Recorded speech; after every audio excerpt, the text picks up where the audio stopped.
The first thing Daniel noticed was the silence. Not the normal silence of a forest. This was different. No insects, no birds, not even the sound of wind moving through the trees. He stood outside the old cabin with his flashlight pointed toward the front door. The door was already open. Daniel was certain he had locked it. He had checked it twice before going to sleep. Then he heard something from inside. 3 slow knocks. From somewhere behind him. Daniel froze. He turned around. Nothing. Just trees. Dark trees stretching in every direction.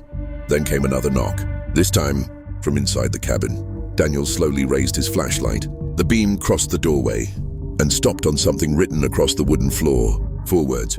You shouldn't have returned. The problem was, Daniel had never been there before.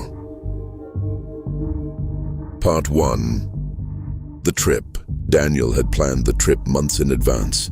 He was 32 years old and worked remotely, which meant he could disappear for a few days without anyone noticing. He wanted somewhere isolated, somewhere without traffic, without notifications, without people.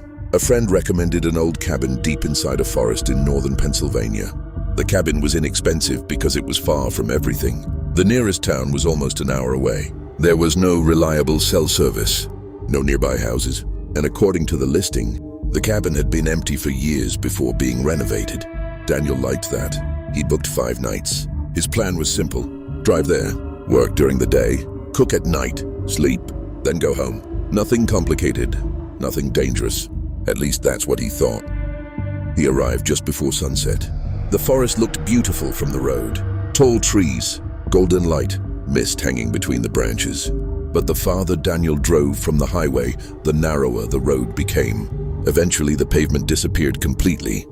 His GPS stopped working. Daniel wasn't worried. The owner had already sent him directions. After another 20 minutes, he finally saw it. The cabin. It sat alone between the trees. Old, dark, and much larger than it looked in the photographs. Daniel stepped out of the car. For a moment, he simply stared at it. Something about the place felt wrong, not frightening, just familiar. He couldn't explain why. Part 2. The first night. Inside, the cabin was surprisingly comfortable. There was a fireplace, a small kitchen, a bedroom upstairs, and an old wooden staircase leading to the second floor. Daniel unpacked, made coffee, checked his phone. 1 bar of signal, then nothing. He laughed. Perfect. Around 11 that night, he went upstairs. Before sleeping, he locked the front door. Then he checked the windows, all closed. He turned off the lights and went to bed. At 2:17 a.m., Daniel woke up. He didn't know why. The room was completely dark. Then he heard it, a sound downstairs, a soft scraping noise, like something dragging across the floor. Daniel sat up. He listened. The sound stopped. Then, 3 knocks, slow, heavy. Daniel reached for his phone. No signal. He turned on the flashlight. For several seconds, he considered staying in bed. Then he heard footsteps. They were coming up the stairs. 1 step, then another, then another. Daniel stood beside the bedroom door. The footsteps stopped outside. He waited. Nothing happened. Finally, he opened the door. The hallway was empty. But at the end of it, the bathroom door was slowly moving, back and forth, even though every window was closed. Daniel checked the bathroom. Nothing. He searched the downstairs rooms. Nothing. The front door was still locked. He went back upstairs and tried to sleep.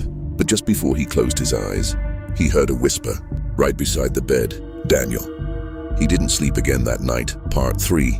The photograph. The next morning, Daniel convinced himself it had been an animal. Maybe a raccoon. Maybe the wind. Maybe exhaustion. He made breakfast, then decided to explore the property. Behind the cabin was an old shed. Its door was hanging open. Inside were broken tools, boxes, and several pieces of furniture covered in dust. Daniel was about to leave when he noticed something. A photograph. It was sitting on a wooden shelf. He picked it up. The picture showed the cabin, but it looked different. Older.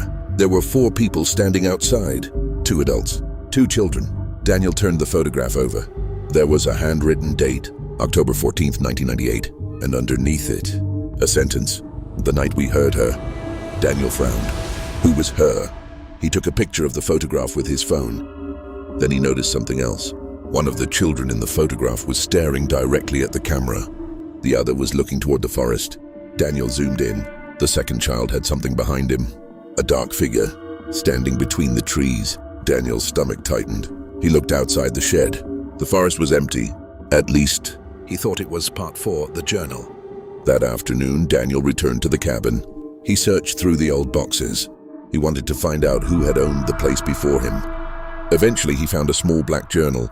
Most of the pages were damaged, but some were readable. The journal belonged to a woman named Rebecca. Her entries described strange events around the cabin. Doors opening by themselves, footsteps outside at night, voices coming from the woods. But one entry made Daniel stop. It said, "If you hear someone calling your name from the forest, do not answer." Daniel read the sentence twice. Then he continued. Rebecca wrote that something lived in the woods. She didn't call it a ghost. She called it a presence. According to her, it appeared differently to different people. Sometimes it looked like a person, sometimes like a shadow, but it always did the same thing.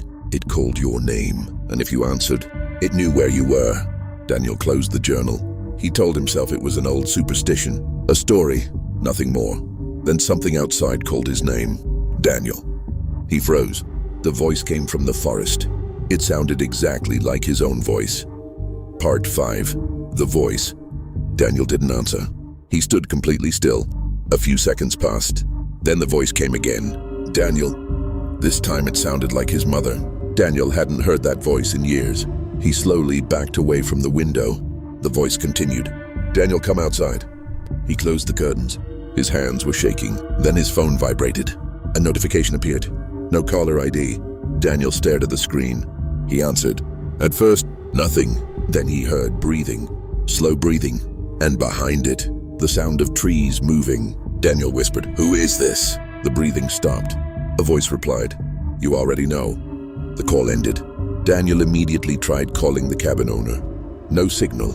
He packed his things. He was leaving. He didn't care that it was getting dark. He grabbed his keys and walked toward the front door. Then he stopped. The door was open. He was certain he had closed it. And outside, there were footprints, bare feet, leading from the forest, straight to the cabin.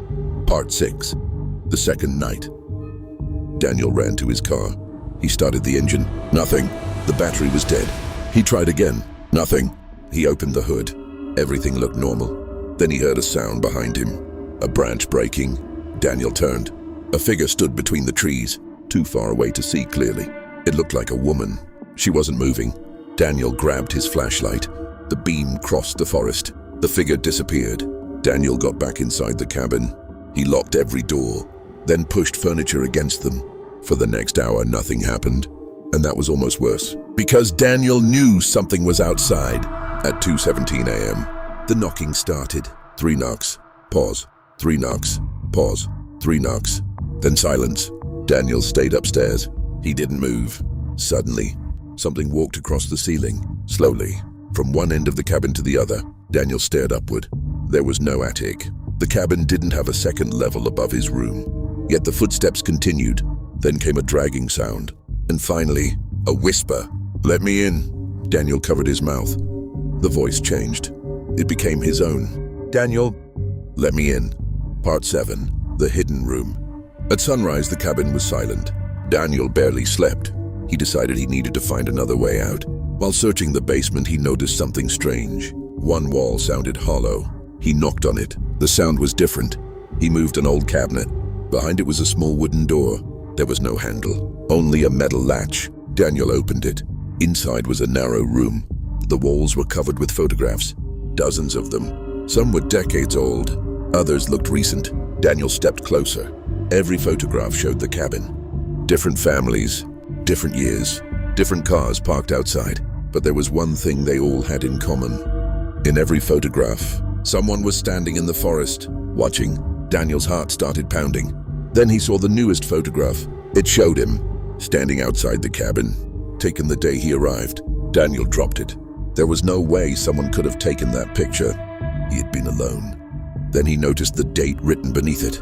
October 14th, 2026. That was yesterday. Part 8. The Truth. Daniel found another journal. This one was much older. The final pages explained what had happened.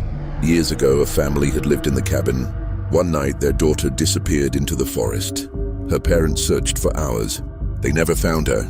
But after that night, people began hearing her voice. The family eventually abandoned the cabin. Every new owner reported the same thing.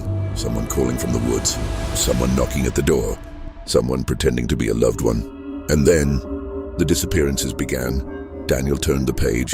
The final entry contained only one sentence. "It doesn't want you to leave." Daniel looked toward the basement door. Something knocked on the other side. Once, twice, then 3 times. Daniel backed away.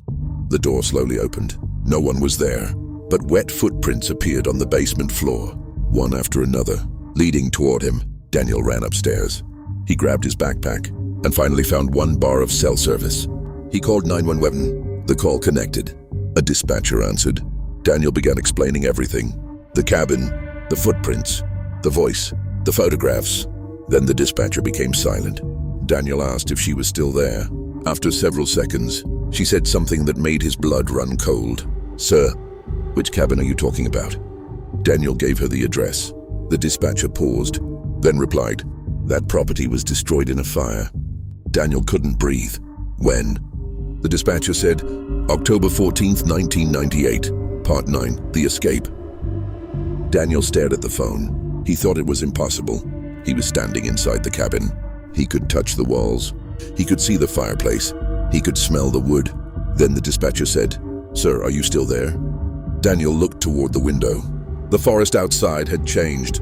There were no leaves, no sunlight. Everything looked gray. And through the trees, he saw 4 people, a man, a woman, 2 children, the same family from the photograph. They were standing silently, watching him. Then the little girl raised her hand and pointed toward the cabin. Behind Daniel, he turned. The woman was standing in the hallway. Her face was hidden by long, wet hair. Daniel froze. She whispered, "You came back." Daniel shook his head. "I've never been here." The woman slowly lifted her face and smiled. "Yes, you have." The phone fell from Daniel's hand. The dispatcher was still shouting through the speaker, "Sir, get out of the building." Daniel ran. He smashed through the front door. His car suddenly started. He didn't question it. He jumped inside and drove. Branches scratched across the windows. The road seemed endless. He kept driving until he finally reached the highway. Then he stopped. He looked back. The forest was gone. There was only an empty field. Daniel returned home that night. He didn't tell many people what happened. He didn't want anyone to think he was crazy. But he kept the photograph, the one showing him outside the cabin. Weeks later, Daniel searched the address online. He found an old newspaper article. It reported a cabin fire in 1998. A family of 4 had disappeared. Their bodies were never recovered. The article included a photograph. Daniel recognized the cabin immediately, but there was something else. Standing near the edge of the photograph was a man. The article said the photograph had been taken shortly before the fire. Daniel zoomed in. His heart stopped. The man looked exactly like him. Same face, same eyes, same scar above the eyebrow. Except the photograph was taken 28 years before Daniel was born. Daniel deleted every picture from his phone. He changed his number. He never went camping again. But 6 months later, something happened. Daniel received a package with no return address. Inside was a single photograph. He opened it. It showed the forest cabin. Except this time, the cabin was burning, and Daniel was standing outside it, watching. On the back of the photograph were 6 handwritten words. "Next time, don't leave without her." Daniel never discovered who sent the photograph, or who her was, but according to people close to him, he still receives phone calls late at night. No number, no voice, just 3 knocks, and sometimes, right before the call ends, someone whispers his name. "Daniel."